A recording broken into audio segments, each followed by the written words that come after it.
Hello and welcome to New England Authors with Kameel Nasr. New England is just full of authors and ideas, and we have a wonderful guest today, Sarah Smith. Sarah, welcome to the show. Hi, welcome Kameel. to our discussion of books and so on. Thank you. It's so good to be here. You've written so many different kinds of books, but I want to start off with the book that we have right in front of us right here, because I thought it was just a wonderful book, and it's called The Other Side of Dark. What inspired you to write this? I have a number of African American relatives and mixed race relatives, and I looked a while ago at my own writing, and it had nothing in it but white people, and I realized that isn't the world I live in. Yes. And as for me, you know, white you see is white you get, but I wanted to start exploring in the stories I tell the experience particularly of people who are mixed race, thinking about their various ancestors and where they come from and what it means to them. Yes. Now, this book is actually classified as a young adult book, but I find it really has some very serious ideas in it. First of all, you have a biracial couple, right? Mm-hmm. Yeah, and you have actually two. You have somebody who is a professor at Harvard, and who's married to an African American who's married to a white person. And this person really interests me because there's books that is so much about history, and one of the things that it's about is about reparations for African Americans. He's very big on that. He's very big on reparations. And you too?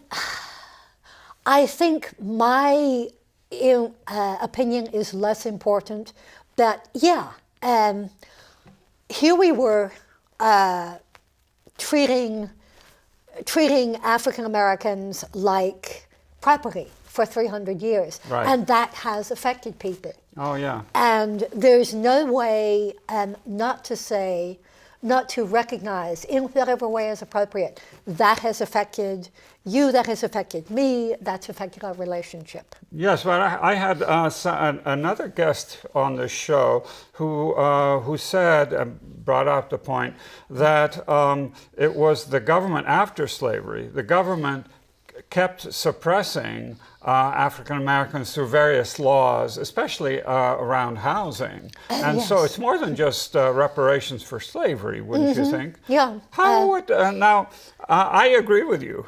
How do you think reparations should take place? I think it's so individual. And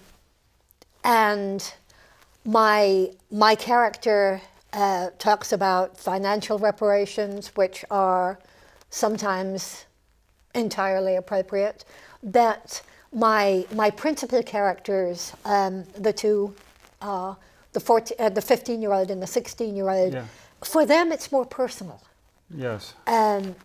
How do they react to each other? How do they react to their different ancestry? She is Irish.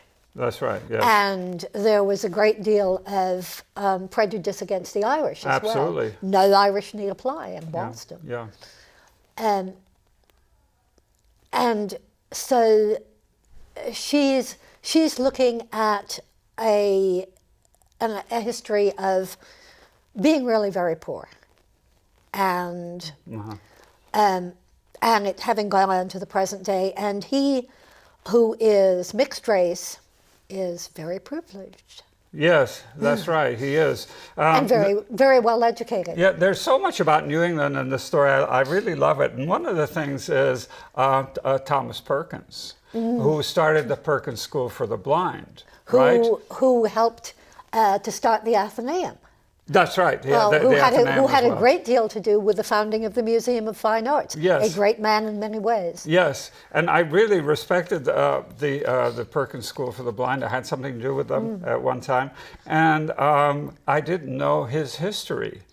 Can you tell us a little about him? Well, he was a slave trader. Yeah. And I'm sorry to interrupt. Was he the first millionaire in the United States, or one of the first, or something? one of the first. One of the first. Yeah. There are different Yeah. different stories Okay, about sorry that. about But he was certainly one of the first millionaires. He was one of the richest people in the United States. Right. He did it through slave trading. Yeah. And after slave trading became illegal, he moved on to sell opium to the Chinese. Yes. Yeah. So a very mixed family history. Yes, that's right. And the reason, so I find out in your book, the reason that he started the Perkins School for the Blind was that he had vision problems later in his life, right? Yes, also he was a genuinely charitable man. He was a decent man, but a slave trader. He was a decent man, but a slave trader. Yeah, that's a nice contradiction. Yeah. Which everyone has to figure out their relationship to that degree of mixedness for themselves. Yes. Yeah. Now the other thing I found was very interesting is Frederick Law Olmsted. Mm-hmm. Why does he tell us about him and why he was so important? Again, this is a novel about history. It's called Young Adult, but it's a novel for all of us. Well, he was, of course, the great landscape architect. And my African American kid, Le Lecker, is named after Frederick Law Olmsted. Yes. Because his mother is a landscape architect, and he wants to be a historical architect. He also was very important in the run-up to the Civil War, because before the Civil War, he went to the South and he reported on the state of the South. And in my book, he's doing something more than that, which may or may not be true. Yeah.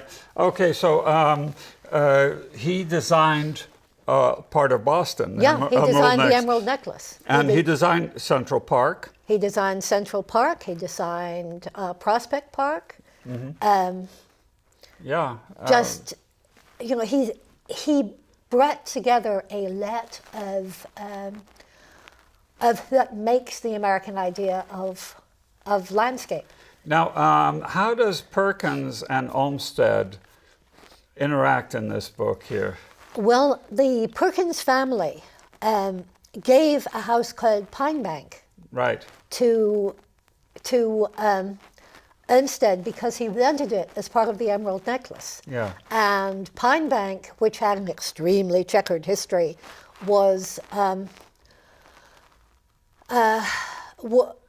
in existence until a little bit more than 10 years ago. Mm-hmm. It was supposed to be a restaurant, right. And then they kept having fires in the kitchen, and it was supposed to be something else. And there was a group that was trying to preserve Pine Bank and make it a place for people to get together from all of the different cultural groups in the Boston area. Yeah. And my friend Hugh Madison was basically heading that group. Right. And yeah. Hugh said, "Why don't you write a book about Pine Bank?" Right. Now there's treasure there. I suppose there was in the book. There's buried treasure. Well, the treasure is real. I don't want to go to the end or anything like that. But there is an important thing here. The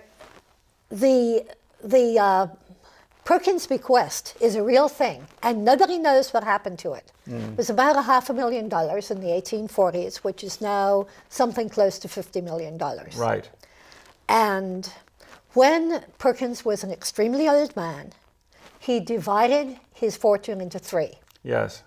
And 1/3 of it, this $500,000, became the Perkins bequest. It was put into a secret trust with, I think, 5 people in charge of it. Yeah. And nobody knows what happened to this money. It simply disappeared. Right. So This was real money. This was not on the internet or something. This was not bitcoins. This was gold. Gold. This was actual money. So there's still this treasure that's lying around. Yeah, right? Somebody could find it. Right.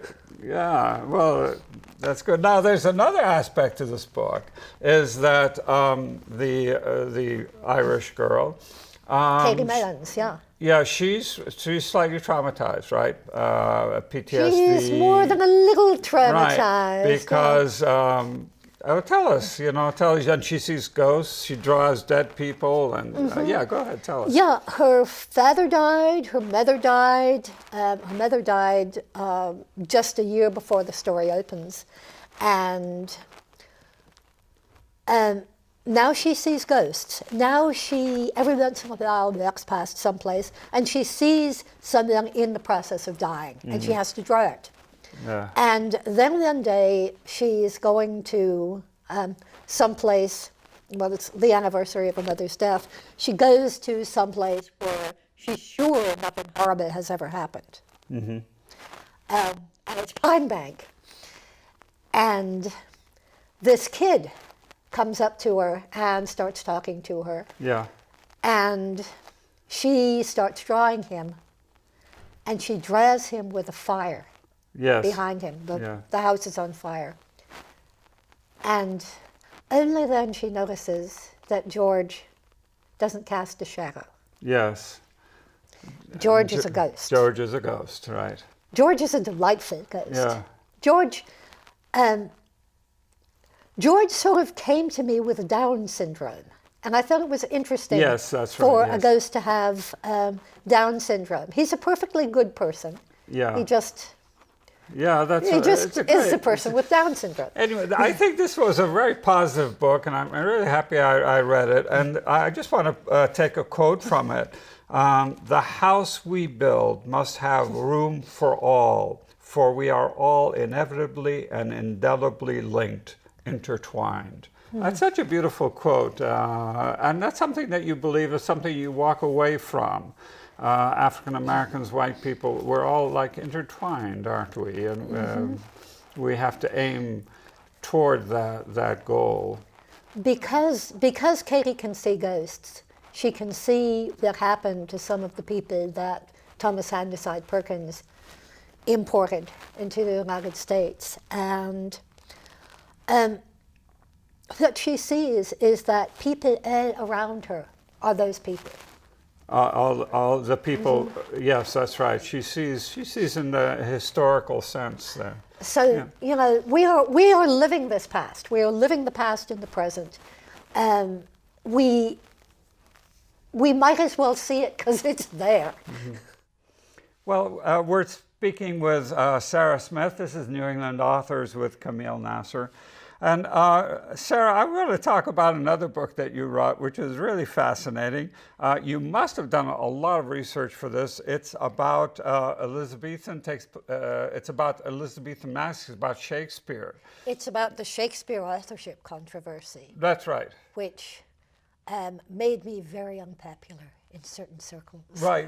It's one that props up every so often. Shakespeare did not write his plays. And you have proof of that, or in this story that you have proof of that. Yes. I certainly think it's worth the serious consideration of serious people. Whether it's proof is a debatable point.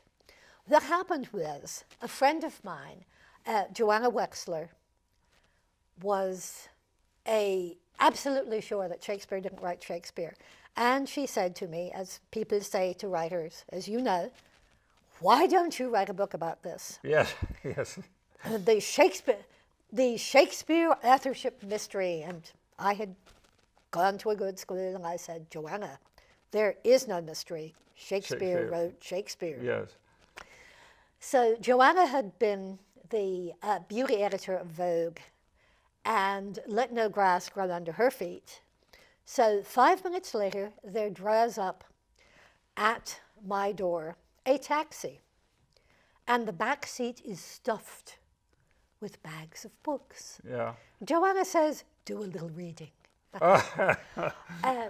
So I thought maybe this will make a fun story, an academic comedy Right. about why people believe such a serious, silly thing. Then I'm in England, and I'm going on book tour for The Vanished Child. But I have Your first book, The my Vanished first Child. book, Yeah. which was then being published in Right. England. And I have a couple of days, and I go to the British Library to read One of about. my favorite places in the world. Yeah. Oh, yes. yes. And I find there a poem. It's a 36-page poem.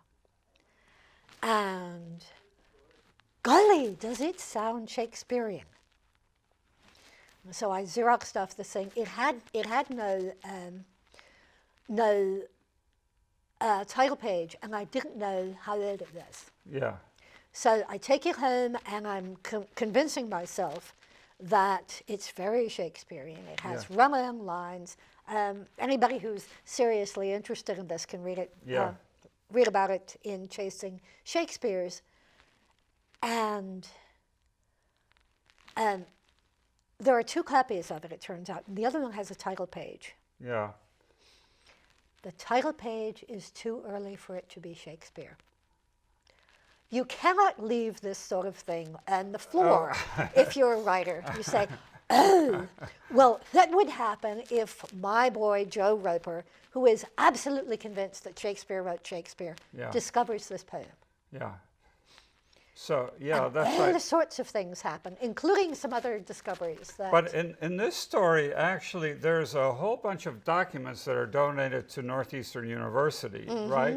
And the protagonist is finding one forgery after another, and then he comes across one piece of paper, right? And how much of that is real? there is a collection of Shakespeare forgeries, which somebody collected as forgeries. It's not at Northeastern. There is no letter from William Shakespeare, or purporting to be from William Shakespeare, saying, I didn't write the plays. Everything else is real. It's a very good story. By the Thank way, you. I've spent some time in the among Shakespeare manuscripts, the first folio, the original, and it's really wonderful to read. It's first of all, people say how wonderful the language of Shakespeare is but the writing style, the writing is what we would call wrong, because many words are spelled in a couple of different ways, in several different ways. It was the printers, by the way, who determined our spelling system. Oh, And, yes. yeah, and there's double negatives, and so it's a wonderful experience to read some of the. It's gorgeous to play around with what Elizabethan literature was really like. Yeah. For instance, do you know the first year in which over 100 books were published in England? What's that? It was 1580. 1580. Before then, less than 100 books a year, and in many years, Really? many less.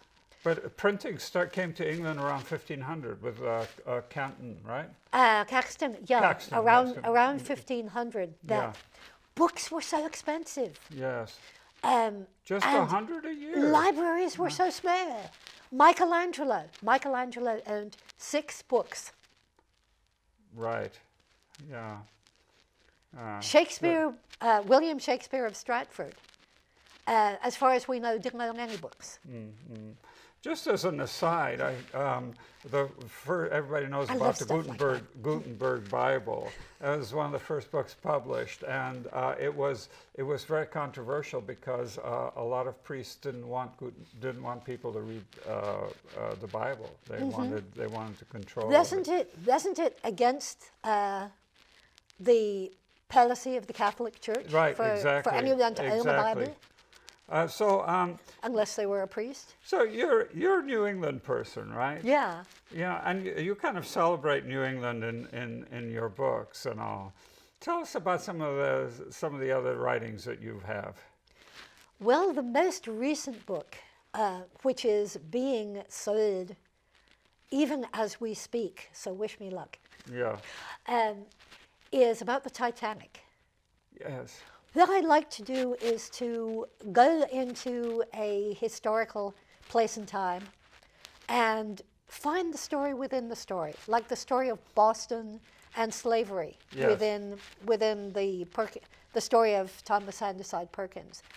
In the Titanic, there was a very interesting story about African Americans and racism. Really? In the Titanic? In the Titanic, I didn't know there were any African Americans. there weren't, Right. and well, there were two. But the stated policy of the White Star Line was that no black people would be allowed aboard the Titanic. Yes. And that was because Jack Johnson wanted to go on the maiden voyage. Jack Johnson he would have been the heavyweight boxing champion at the time if he hadn't been black. Oh, I see. And they refused to certify him. Oh. But Johnson says, okay, I'm buying a ticket for the Titanic, and I'm bringing my wife, who's white, and her sister, and there were all sorts of rumors about the three of them. I see. And so they said, no black people allowed. There were only two. One of them had his father-in-law, who was white, buy the tickets. And the other one was Benjamin Guggenheim's valet. Oh, yeah. And, as long as he was Benjamin Guggenheim's valet, he wasn't black. He was just Benjamin Guggenheim's valet. Uh-huh. And they Oh, both that's a fascinating story. they both died, and Benjamin Guggenheim's valet died heroically. Oh, I see. Together saving with other people. Yeah. Yeah. Oh, Yeah. Interesting. But it was most of the men died, right? Or is that a rumor? More women in third class died than men in first class. Is that right? Yeah, by percentages. I see. The story of the Titanic. Why does it fascinate us so much? I mean, there've been so many other disasters, but it's just Well, isn't it the perfect story? Here is the biggest ship in the world on its maiden voyage, with its designer, the head of the White Star Line, millionaires, and people who are coming across to the United States, changing their lives completely. And every one of them is looking forward to this perfect voyage, and then in 2 hours, Yeah. their lives change. Yes. There's a rather nice thing on the internet now, where a group of mad programmers called Titanic Honor and Glory did a real-time sinking of the Titanic, 2 hours and 20 minutes. And you think to yourself at the beginning of it, 2 hours and 20 minutes, what am I going to do with the rest of my life? Yeah. Boy, what a story. Okay, that's a great place to end. Sarah Thank Smith, it's so good to be with you, New England authors.